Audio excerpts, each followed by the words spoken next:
নোয়াখালীতে CNG truck সংঘর্ষে 2 শিক্ষার্থী সহ নিহত 6।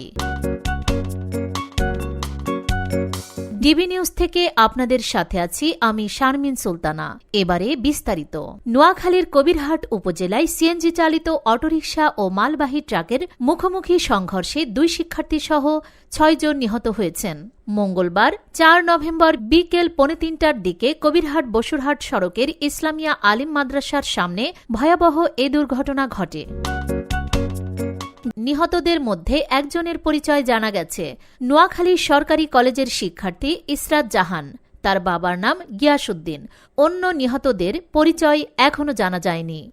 স্থানীয় সূত্রে জানা যায়, কবিরহাট থেকে 5 জন যাত্রী নিয়ে কোম্পানীগঞ্জ উপজেলার বসুরহাটের দিকে যাচ্ছিল একটি সিএনজি চালিত অটোরিকশা। ইসলামিয়া আলিম মাদ্রাসার সামনে পৌঁছালে বিপরীত দিক থেকে আসা মালবাহী ট্রাকের সঙ্গে অটোরিকশাটির মুখোমুখি সংঘর্ষ হয়। এতে ঘটনাস্থলেই 3 জনের মৃত্যু হয়। আহতদের উদ্ধার করে কবিরহাট উপজেলা স্বাস্থ্য কমপ্লেক্সে নেওয়া হলে আরও 3 জনকে চিকিৎসক মৃত ঘোষণা করেন। কবিরহাট থানার ভারপ্রাপ্ত কর্মকর্তা ওসি শাহিন জানান, খবর পেয়ে পুলিশ ও ফায়ার সার্ভিসের সদস্যরা দ্রুত ঘটনাস্থলে পৌঁছে উদ্ধার অভিযান চালায়। দুর্ঘটনায় 6 জন নিহত হয়েছেন। একজনকে গুরুতর অবস্থায় নোয়াখালী সদর হাসপাতালে পাঠানো হয়েছে।